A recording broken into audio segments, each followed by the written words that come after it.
Morning everybody. 67 BPSC के exams एकदम नज़दीक आ गए हैं। एग्जाम्स हमारे सर पर है और उसके तैयारी हेतु हम लोग मैथ्स के लिए एक नया वीडियो लेकर के आ रहे हैं। ये एक नया वीडियो आपको ये समझाएगा, ये सिखाएगा, ये बताएगा कि कैसे हम लोग जल्दी से जल्दी क्वेश्चन को बना करके सॉल्व करके हम लोग अपना समय बचा सकते हैं और ज़्यादा से ज़्यादा क्वेश्चन बना सकते हैं। चलते हैं इस नए वीडियो पे।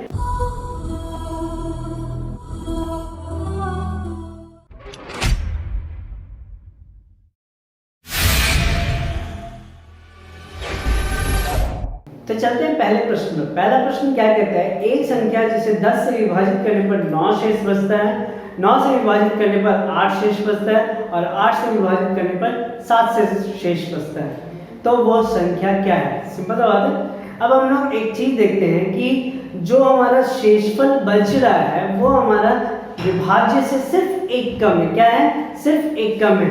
अगर हम देखते हैं 10 से डिवाइड करते हैं तो हमारे पास 9 बचता है, 9 से करते हैं तो 8 बचता है और 7 से करते हैं तो 7 से नहीं करते हैं ना, हम लोग 8 से करते हैं, 8 से करते हैं तो हमारा 7 बचता है।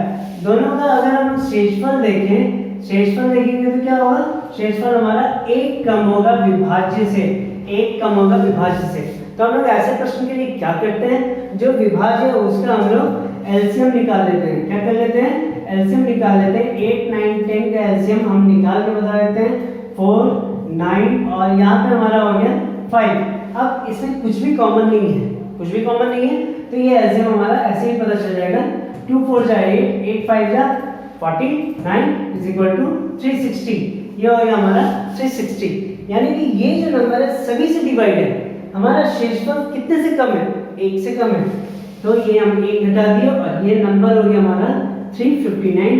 तो answer will be 359 which is the option A. अगला क्वेश्चन हमारा कहता है 10 पार्सल का औसत वजन 1.7 किलोग्राम है।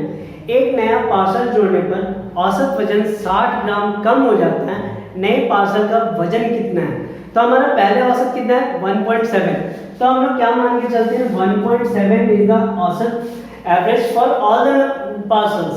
ठीक है, तो अब उसकी वजह से जो नया पार्सल है उसकी वजह से हमारा 0.06 ग्राम एवरेज में कम हो जा रहा है। उसकी वजह से 0.06 ग्राम एवरेज में कम हो जा रहा है। कितने का? 11 का। 11 का हमारा कम हो जा रहा है। 1.7 माइनस ये हम मल्टीप्लाई किए तो ये हो गया हमारा 66.66। जो हम लोग अगर माइनस करते हैं तो ये हमारा 0 से यहाँ घटा दिया और ये हो गया हमारा 1.04। तो answer will be A 1.04 kilogram. हमारा अगला प्रश्न कहता है क्या, रहीम ने सूची मूल्य पर 20% छूट के साथ एक टीवी खरीदा। यदि वह उसे 25% छूट के साथ खरीदता तो उसे 500 रुपए की बचत होती। तो उसने किस कीमत पर टीवी खरीदी? किस कीमत पर टीवी खरीदी? तो अब हम लोग को देखना है क्या कि वो 5% का डिफरेंस हमारा कितने के बराबर है? 500 रुपए के बराबर है। 5% का डिफरेंस हमारा 500 के बराबर है। तो 1% के बराबर हमारा कितना हो जाएगा? 100 हो जाएगा और 100% के बराबर हमारा कितना हो जाएगा? 10,000 हो जाएगा, है ना। अब वो कह रहा है क्या कि वो 20% छूट के साथ, 20% छूट के साथ, यानी कि इसमें से हमारा क्या हो जाएगा? 20% घट जाएगा। किसका? 10,000 का, है ना। तो ये हो गया हमारा 10,000 माइनस 2,000 और उत्तर हो जाएगा हमारा 8,000। 8,000 में उसने टीवी खरीदा, तो हमारा ऑप्शन है डी। हमारा अगला प्रश्न कहता है क्या, दो वर्गों का परिमाप 24 सेंटीमीटर और 32 सेंटीमीटर है। इन वर्गों के क्षेत्रफल के योग के क्षेत्रफल का बराबर एक तीसरे वर्ग का परिमाप क्या होगा? तो परिमाप इज पेरीमीटर। पेरीमीटर अगर हम देखते हैं तो क्या होता है? 4s होता है। तो पहले का कितना है? 4s1 बराबर हमारा 24 दिया हुआ है, तो s1 बराबर हो गया हमारा 6। दूसरे का कितना दिया हुआ है? 4s2 बराबर दिया हुआ हमारा, क्या दिया हुआ है? 4s2 बराबर दिया हुआ है 32। तो s2 बराबर हो गया हमारा कितना? 8, है ना। अब क्या बोल रहा है कि इनके एरिया यानी कि एरिया 1 इज इक्वल टू 6 का स्क्वायर इज इक्वल टू 36 और ये एरिया 2 इज इक्वल टू 8 का स्क्वायर इज इक्वल टू 64, है ना। इनके सम के बराबर तीसरा, तो जो तीसरा हमारा एरिया बन रहा है वो क्या है हमारा a1 प्लस a2 है, जो कि हमारा 36 प्लस 64 है, विच इज इक्वल टू 100। अब इसका हम क्या बोल रहे हैं, साइड निकालना है। साइड है, साइड हो जाएगा क्या, अंडर रूट ऑफ 100 यानी कि 10, और पेरीमीटर कितना हो जाएगा 4 into 10 which is equal to 40। The answer is 40 and the option is B। अगला प्रश्न हमारा कहता है A और B ने कुल पूंजी का क्रमशः 1/2 और 1/3 निवेश किया, शेष भाग C ने निवेश किया। अगर वर्ष के अंत में 9696 रुपए का लाभ हुआ तो B का लाभ कितना है। If A and B invested if A and B invested 1/2 and 1/3 of the total capital respectively, the remaining part C invested. If there is a profit of rupees 9696 at the end of the year, then what is the profit of B? हमको किसका profit निकालना है, B का निकालना है। पहले हम लोग ये देख लेते हैं कि C ने कितना किया। अगर 1/2 B ने किया, C ने किया हमारा 1/2 हमारा किसने किया, A ने किया, और B ने किया हमारा 1/3, तो कुल मिला के हमारा हो गया 2 + 3/6 5/6 हो गया। तो C कितना करेगा, 1 - 5/6 जो कि हो गया हमारा 1/6, है ना। तो C कितना कर रहा है 1/6। अब तीनों के बीच का हम लोग रेशियो निकाल लेते हैं, 1/1:B:C। ये हमारा हो गया 1/2:1/3:1/6। तीनों का एलसीएम निकाले हमारा 6 आ गया, तो ये हो गया हमारा 6 से मल्टीप्लाई किया, तीनों का एलसीएम निकाले तो 6 आया, 6 से मल्टीप्लाई किया 1/2:1/3:1/6, ये हो गया हमारा 3:2:1। अब ये हो गया हमारा क्या, कैपिटल इन्वेस्टेड बाय देम। अब जब कैपिटल हम लोगों को पता चल गया कि किस रेशियो में हो रहा है, तो डेफिनेट सी बात है प्रॉफिट का भी पता चल जाएगा, उसी रेशियो में बटेगा। तो हमारा किसका पाई चाहिए हमको, बी का चाहिए। बी का प्रॉफिट हो गया हमारा कितना, 2 out of 3 2 1 6 out of 6 into total हमारा कितना है 96 है ना। ये हो गया 1/3, 3 से ये कट गया, हो गया 3 2 3 2, तो आंसर हो गया हमारा 32। The option is a. Video जो हम लोग बना रहे हैं ये सब टेस्ट आप खुद से भी दे सकते हैं, हमारे वेबसाइट पे इसका ये सब टेस्ट अपलोड किया हुआ है। आप लोग उसको सॉल्व करें, आप लोग उसमें अपने आप को जज कर सकते हैं कि आपने कितना समय लिया और अपने आप को इम्प्रूव कर सकते हैं। हमारे साइट का नाम है quizandtest.in, जो आपको वीडियो में दिख जाएगा और हमारे डिस्क्रिप्शन में भी उसका लिंक दिया हुआ है। अगला प्रश्न क्या हमारा कहता है, एक ट्रेन कार से 40%। अगला प्रश्न कहता है ए एक घर को 55 दिनों में पेंट कर सकता है और बी इसे 66 दिनों में कर सकता है। सी के साथ उन्होंने केवल 12 दिनों में कार्य किया, तो सी अकेला उसी कार्य को कितने दिन में कर सकता है। ए ने किया कितने दिन में, ए ने किया 55 दिन में, है ना। बी ने किया हमारा कितना 66 दिन में 66 डेज, और सी ने किया सी के साथ मिलकर, सॉरी सी ने नहीं किया, सी के साथ मिलकर, तो a प्लस बी प्लस सी ने मिलकर हमारा कितने दिनों में किया 12 में, है ना।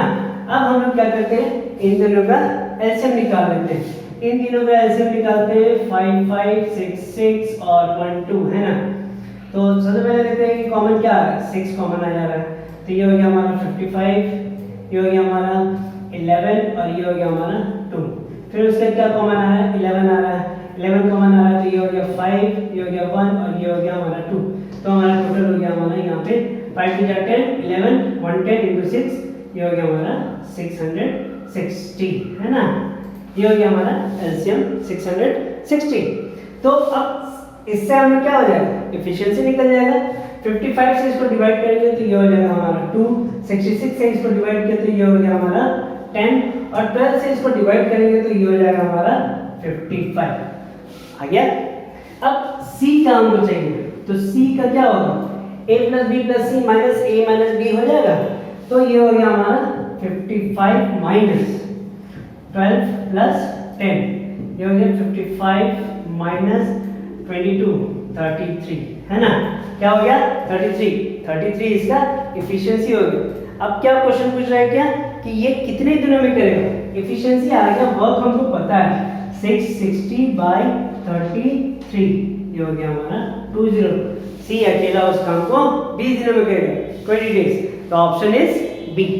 अगला प्रश्न कहता है क्या, एक परिवार के 5 सदस्यों का औसत 24 वर्ष है।